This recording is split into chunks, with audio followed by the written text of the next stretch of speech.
Welcome back, everyone, and I do mean everyone. So, Forgotten Circus.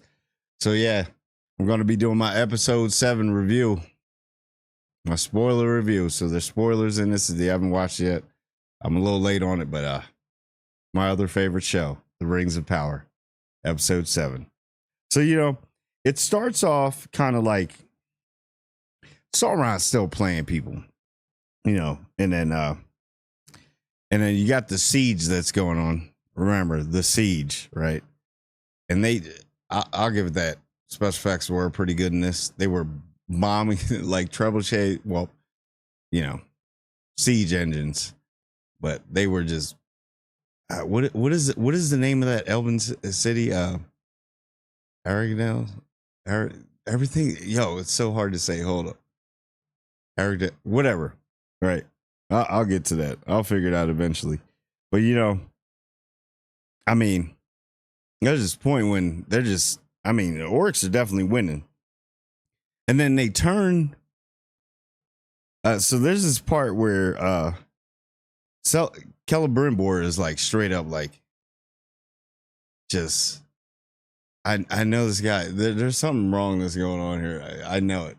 So he like looks in the mirror and he's like, wait, what's going on? And he sees, he played a pretty good like Black Mirror detective or True Detective actually. Because I'll give it that in the show. That was pretty good, his little detective work. And he's a lot smarter than what people think. But, Sauron's always smarter. Sauron, man, I'm on Team Sauron. He's the only one that makes sense. But there are some others that will add to the team in this episode. Not a bad episode, not the greatest, not the best show on television, but I'll go through it. So you get that part right. And then he sees that the Mithril is not the Mithril. It's actually Sauron's blood, his black blood. And then he's like, he straight up says to Sauron, like, who are you? And this was pretty good acting by the two. I'll give it this. This was intriguing, even to me, that knocks the show a lot. I did like the interaction between Sauron and Celebrimbor. He's like, I know who you are, bro. Like, it's a loop. Everything's a loop. I got you. Because he's been looping the whole time when they've been doing this siege, So we got that. And then he's like, yeah, well, you're going to do my bidding regardless. It doesn't matter. And then Celebrimbor kind of goes out eventually. And he sees that everything's like not what it seemed in there. You know what I mean? Everything's getting ripped apart, blown apart because the orcs are tearing that city up. So, yeah. And then he's sitting there and then what is his name? Mirandian? One girl? I can't remember, but she gets like monkey tossed off the bed. I was like, I didn't expect that. There's a lot of things in this episode where you're like, wow, you guys pushed the envelope on that one. That's pretty harsh. So, but yeah, she gets tossed off, so she's gone. And then I don't know. Sauron's like, yeah, well, arrest him. I'm going to save the day. Come with me. He's doing his whole thing, playing everybody. Because Sauron is the master deceiver. It's said in this episode, too. And then Doran's getting ready to overthrow his dad. And then all of a sudden, because, everybody can teleport in the Rings of Power now. So Elrond gets there, even though I do Team Elrond, join Sauron. But yeah, he gets there and then he's talking to Doran. Doran's like, I'm trying to overthrow my dad. And he's like, I need you to help me on this one because we about to get annihilated. And they agree because you get that whole moment and they're like best friends. Yeah, that doesn't age too well. But then you got Elrond needs his help, man. He needs his help. And then so we get this point when you think you're going to have this Battle of the Bastards moment, like from Game of Thrones, and you get Battle of the Pausers, like somebody just pressed the pause button. So there's a point when they're just getting bombed, and then all of a sudden the orcs have to shift, and you're like, up here it comes the elves. The elves are coming, right? You would think it'd be dope and it did look dope. I'll give it that. They were coming on their horses, the armor. I do not dig the helmets though. I think the armor is dope with the tree on it throughout the metal or mithril or whatever they're wearing. And it's like the helmets are straight trash, right? I would have thought they would have like full face, like, like, because elves, they're regal. So I would thought they would have had like some stuff with like the tree branches coming out the top, even though like in a fight they could be terrible. You could get stuck on like two people while you're fighting somebody. It's like a Korg with 3 vampires. But yeah, I did not like the helmets. But other than that, you're like, yeah, it's about to go down. He's like charging, boom, boom, boom. Elrond's like, and then so King Giga Chad is like, yeah, it's going down. Let's go. And then they get to the point, and then, oh, we have a secret. What's his name? Adar is like, I have your boo, Galadriel. And they just stop. And they have this weird meeting in the orcs camp. I don't know why they couldn't have this conversation while they were there. That would have probably been better. Like right on the battlefield, because that's usually how it happened. We're not going to certain areas. We're setting up tents, camps, because that's what makes sense in battle. Because we're having this little ceasefire to negotiate things. We need to do it right here. We're not going anywhere. So they're in the orcs camp and everybody's just chilling. It seems like everybody's homeboys, like, you got 2 elves in there, Elrond and his homeboy just rolling through. All the orcs is like, yo, what up, homie? Man, we can, yeah, you good. You good for now, though. For now. So it's like so weird. So you have this conversation where they're trying to negotiate. And then he sees Galadriel. And Galadriel is in there. And then you get this moment when Adar literally says to Elrond, like, look, we all fighting for the same thing. You just don't know it. I want to kill Sauron. You want to kill Sauron. Let it just happen. He's like, but nah, that ain't happening. Like, nah, man, I ain't going to like surrender to you, to orcs or oryx. So you got that part. So then he does the old sly, oh, got to grab my shoulder. Why does everybody turn in the show? When somebody has something serious they're about to say, they always turn. So if I was like this, right? So have you ever noticed that in the show? So I'm saying something to you right now, and then I'm about to say something so important about that scene, but I have to turn, right? So I'm going to turn, and I'm going to be like, so he takes off the little amulet that he has there for his little cloak thing, you know what I mean? Takes it off and gives Galadriel, slides it to her so she could do her Mission Impossible escape. So anyway, they just roll through. And it's so funny when they're just rolling through. Everybody just rolls through the orc camps, and that's going to come up later. So they roll through, you know what I mean? Because they were emissaries, they were, it's two generals of both armies, So they're just rolling through, and orcs are like, yeah, dog. Yeah, I see you, son. I see you. All right. Catch me on the flip side, homie. You know what I mean? Everything's just so casual. So they go back and they got this little plan. But anyway, I get past that. The meeting was terrible. And then, I forgot about the kiss. So there's this, before Elrond leaves, he gives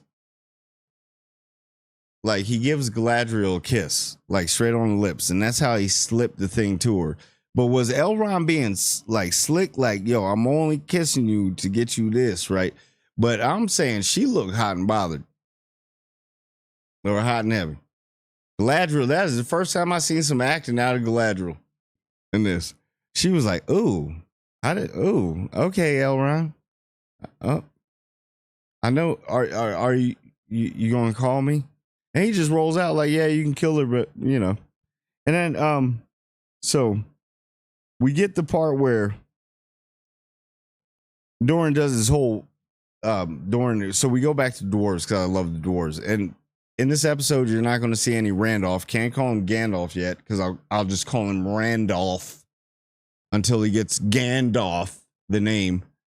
Randolph for now. We don't see any Randolph or Harfoots in this. And I actually kind of miss Randolph and the Harfoots because it's like another show within a show. But okay. So we get so they're starting to battle, and then the elves come up. They got their what they got, and they're holding on for Doran. They're waiting for Doran, you know. But yeah, Doran does his whole pep talk, and he's doing it to a bunch of dwarves, and it's only like 30 of them. You're like, that's all you got? And then there's a scene when he turns around, and I don't even think he noticed that all the people were with him, but not because dad don't care. Yeah. So I do like how Adar is on a mission. He's like, man, I got to kill Sauron.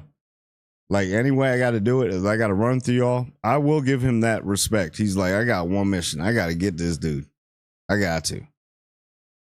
Like, if I can get a ring, give me a ring. Something. Yeah.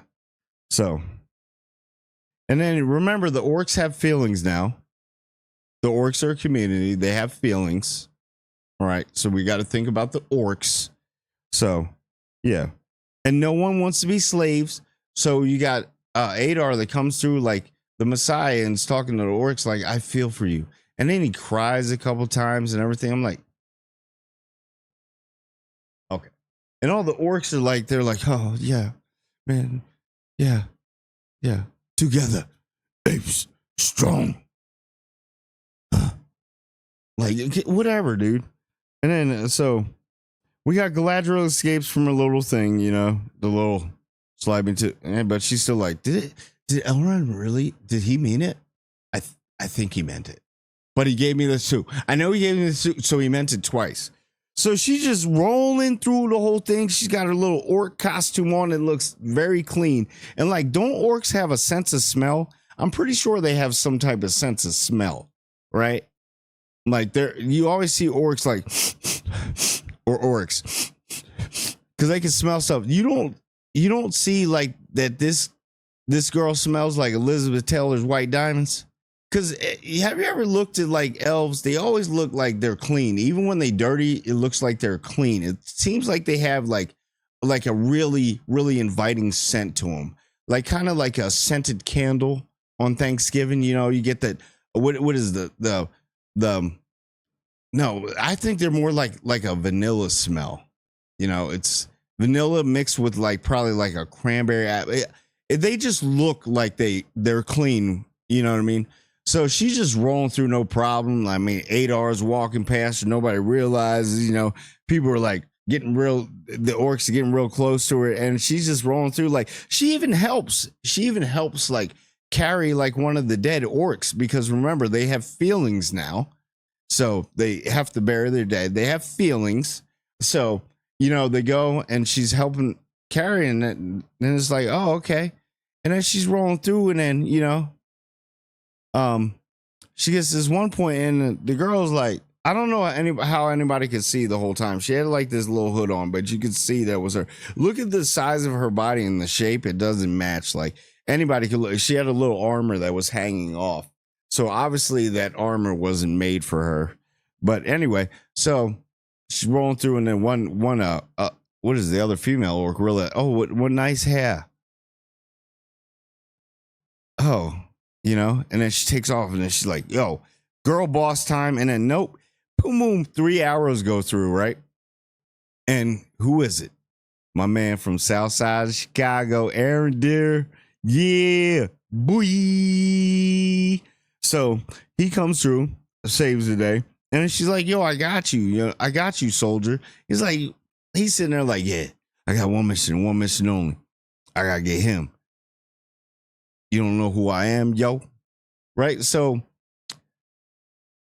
other than friggin' taking him out right there, Galadriel comes through yet again, foiling every plan, throwing the monkey wrench in the engine. You know what I mean? Friggin' dead stolen. So, yeah, she like talks him out of it, like, not today. It will be one day, but not today. It was right there. It's about 10 feet. Look. Real quick, you know? No? Cool. So anyway, you got that, and then yeah, it talks through, and you know, and it seems like everybody's just whatever. Yo, the siege is happening. The siege. We got the siege. Wait, what was the siege for again? I forgot what the siege was. The siege was for because they're not trying to get the rings. but they are trying to get the rings. But they're not trying to get the rings. They're trying to stop somebody. But the rings are there because, yeah, the siege. Okay, so you got that. And then Hadar's sad, man. He lost a lot of his troops. So he's got to cry again. And then I'm getting a little far behind here. So you get that one part because, Celebrimbor's dropped up. Celebrimbor's locked up. So Sauron's in there manipulating him like he always does because he's the master manipulator. I'm Team Sauron because he's the only one to make sense. You guys are all idiots. But so, yeah, he's just sitting there like, yeah. So it tells him about Morgoth. It's the first time you heard him in a minute talk about Morgoth and how Morgoth treated him. And that's the same way he's treating him. He's got you again. So, yeah, we get Celebrimbor escapes by taking off an appendage. This guy went straight G mode. And then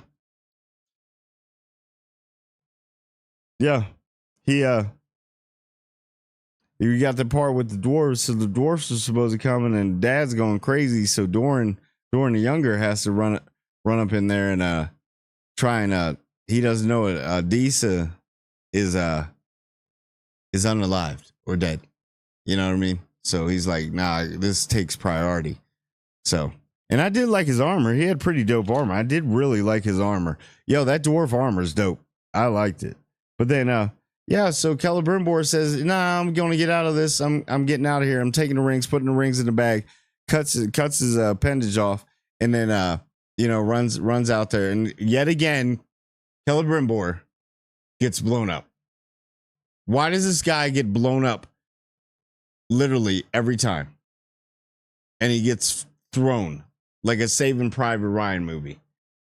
You would think literally that J.J. Abrams is just controlling the point, the pyrotechnics and explosions for this scene every time.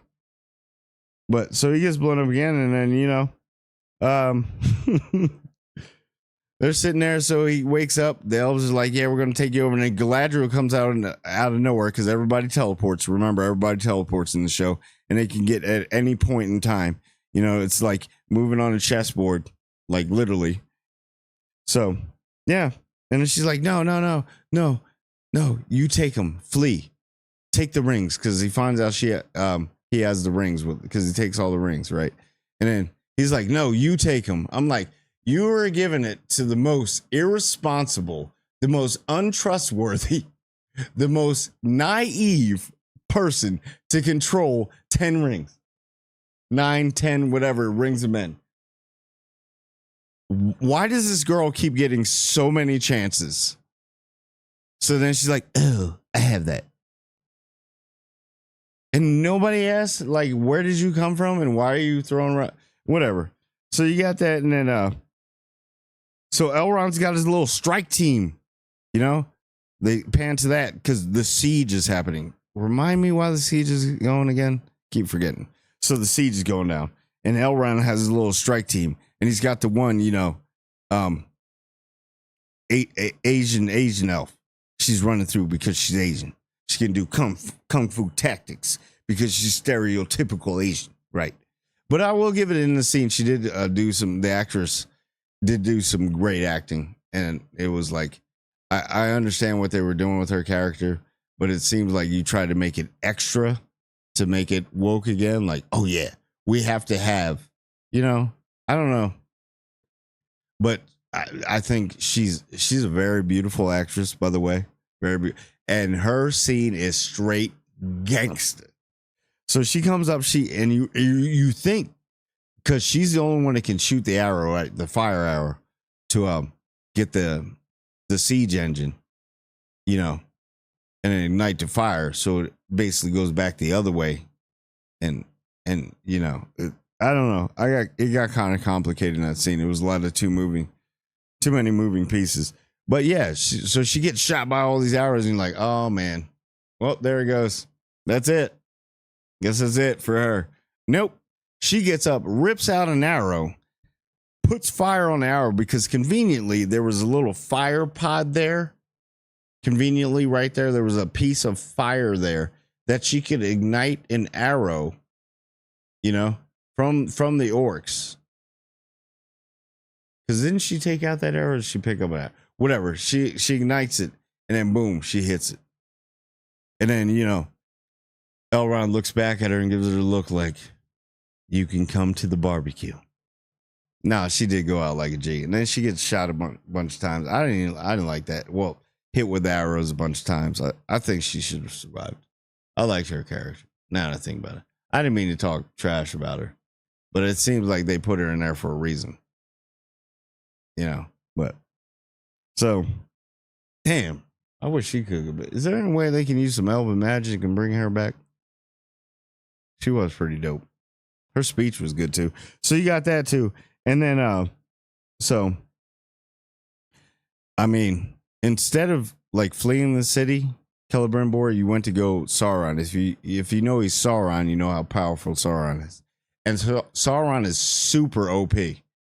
Like I don't even know why this war and everything's happened. He could just walk through and do whatever he wanted, just manipulate everybody. I don't know why he's not done that. Because he's so good at it. And he did it in a group this time. And he just literally said, everybody pulled, all the elves and everything pulled their swords on him. And he was like, whatever, dude. And then they were stabbing each other. And then, he's sitting there just chilling in the middle. I don't know why he surrounded this guy like that. And he lets you surround. If somebody lets you surround them like that, they probably have the upper hand. But yeah, he pieced all them out and like, dude, you gonna make these rings or not, bro? You gonna finish this ring? That's what's gonna happen. Like, I don't understand what the miscommunication between us. I love Sauron, and the way he explains it too, like this is going to happen, whether you like it or not. But yeah, and then the troll scene was funny when they brought out the troll. That was pretty hilarious. And the part where he kicked over the siege engine because it was in his way, because the troll was just like totally unhinged. This part I did like, and I was cracking up about. It was hilarious. The troll was awesome. But there was this weird point when the trolls just ripping through, and then you got Arendir, King Giga Chad, and all that, and they come through and they take the orc down. It's like, it's kind of easy to take, the troll. It's kind of easy to take the troll down, obviously. You just have to, hook this thing was throwing horses, throwing men, kicking through buildings, all that. But you can hook a line into its ankle, probably by his Achilles. Maybe he got the Achilles syndrome. Hit him there, and then drag him away with the horse to drop him. Trolls are big as hell. How do you do that? It should be like, what is that? And just kick it off. But anyway, so it falls out, and it's a weird scene where it just dies laughing. And like, oh, okay. And then we had the whole scene with you only got so many elves left, and he sees the sun rising, and you think it's going to be just like Return of the King, where somebody's going to come over that hill. It was like the same stolen scene, but nothing happens, bro. Old Elrond's boy, they got all the arrows in him. When did he get arrows in him? Because he just told him to go talk to, I don't know what, so much happens behind the scenes, but yeah, or off screen. But then he comes down and he's like, oh, he's not coming. And he's like, no, he's going to come. Doran's going to come. Doran's definitely going to come. And Doran, guess what? He doesn't come. And Elrond's just sitting there like, Doran's going to come. Doran's coming. He's having like a panic attack.